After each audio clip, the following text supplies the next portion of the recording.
Week 4 assignment, Indigenous Use Video by me, Tiffany Bladnick. Achillea milliforme, or yarrow, is a absolutely incredible plant. I've actually spent quite a bit of time working with this particular species. It's also known as common yarrow, and it comes in many different colors. You can find it in white, which is probably the most commonly found in open spaces, and that it isn't cultivated.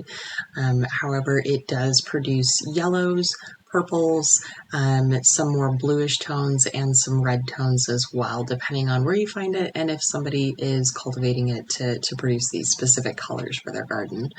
But with that said, this particular plant was actually used by many indigenous peoples, mostly in the state of Colorado by the Ute tribe. And this particular plant can actually kind of be used for multiple different things. One of the things that I personally use it for more often than not is for colds. So colds that produce fevers or a lot of mucus or phlegm buildup. This plant is amazing at helping out those symptoms. It really does pull out that mucus out of your system. And it does have a tendency as a side effect to increase your heart rate a little bit. And so that is definitely something to be aware of, especially if you have a cold with a fever. Your heart rate is going to rise no matter what when you have a fever anyway. But what this plant does essentially is it raises your heart rate, and it can actually help raise your body temperature a little bit more, which seems counterintuitive at first. You know, in the US, we're American Western medicine, we want to get rid of that fever, right? Well, that's actually your body's natural response to kill off whatever viral or bacterial infection is in your body. Bacteria and viruses, I'll say live, quote unquote, because there's an argument whether or not viruses are really alive, but that's a whole other video. But they live under certain conditions, and so your body raises its temperature. Well, yarrow helps your body keep that rate and actually perspirate and sweat. And so not only does it have a natural cooling effect with that perspiration, but it also helps fight off whatever infection that is by raising that body temperature a little bit more. It's also been used for speeding along birth. With that said, this is a major disclaimer here. I would not recommend anyone who's pregnant ever taking this without a doctor and an herbalist and a plan set, because what can end up happening is that it allows the uterus to have more blood flow in that area and can cause contractions. And so this could cause miscarriage or a sooner than you'd like birth. It has also been used for menopause symptoms for women, as well as headaches and other things that come along with period symptoms, cramping and other things.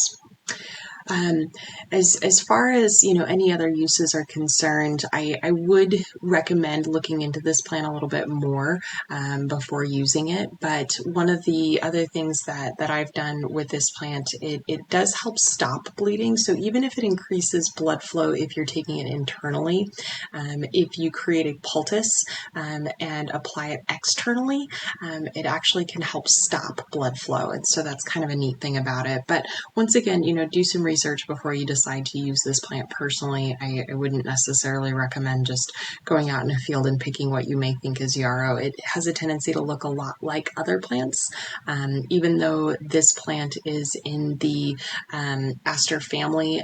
Same with carrots, superorder, is the same, not the same family, I apologize. They have a tendency to have similar attributes to them, that classic umbel flower shape. The leaves to me are much different, but to an untrained eye, it may look very similar to some carrot species that are actually quite toxic. Yarrow has a very pungent scent, and so usually that's a great identifier. But then again, too, chamomiles, which are also in the aster family, can have similar smells to them. So to the untrained nose, it might be similar. And chamomile, while it's a great great plant and also has medicinal uses is not going to provide the same use for you that yarrow would, and what indigenous peoples traditionally used it for. My next plant is Juniperus scopularum, which is Rocky Mountain juniper. This is a favorite plant of mine. I am an archer. I actually teach archery, and I practice archery myself, and I also make bows. So I'm a bowyer, very, very part-time. It's more or less a hobby, and I do teach a bow making class at a local high school. But with that said, juniper is a phenomenal wood to make bows out of. It's very dense, but with that said, it has a lot of flexibility with it too. And so this is something that indigenous peoples of the area would seek out for making bows. One thing to note about this, though, is that the curing process for making bows is really important, especially when it comes to juniper. Juniper does not do well when it comes to fire. It is a very unfire resistant plant, let's just say. It burns quite easily. And so taking time to cure this plant will really help with keeping it hardy for a long time. And so when I say cure, what people would do is they would cut a stave off, and then they would essentially let it sit in a dark, dry area, like some sort of like cellar or something like that, to allow the plant to naturally dry out. So all of the moisture within it to dissipate and come out over time. And once they had that happen, they would actually work the bow. And I can show you an example. Let's see, where is my bow? Hold on. So this is an example of a bow that I worked on a couple of years ago, and this is actually made out of ash, so it's not the same. But the idea is that you let it sit, and all that moisture dissipates out of the bow, and then you slowly begin to carve the shape for the bow. And you do this, somewhat quickly once the bow has dried out, because any sort of like humidity change in the air is going to get back into that bow and could cause issues of splintering or hairline fractures as you're working the wood. Once the bow is done, then you start coating it. And I personally use boiled linseed oil because that's something that I can find at a hardware store and it's relatively affordable. But indigenous peoples would use different animal fats and things like that in order to seal their bow and water tighten it. And this would actually help, especially with juniper, using very lightweight fats and then more heavyweight fats. So like a plant fat, and then doing some sort of like animal lard on top of that would actually make the bow very strong, very water resistant, and hopefully fire retardant at that point, which juniper is not known for being.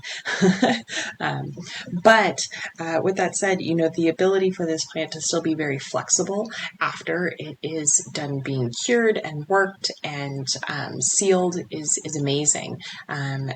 Juniper bows can hold quite a bit of poundage and are very lightweight, which is also a nice thing. So dense wood, but lightweight, lots of flexibility, but can be hardened. So it's a wonderful plant. There's other uses for juniper, but I didn't really want to focus on those because this is something I know a lot more about. And it produces beautiful, beautiful bows, and I would love to work with it one day. Thank you so much for your time, and have a good evening.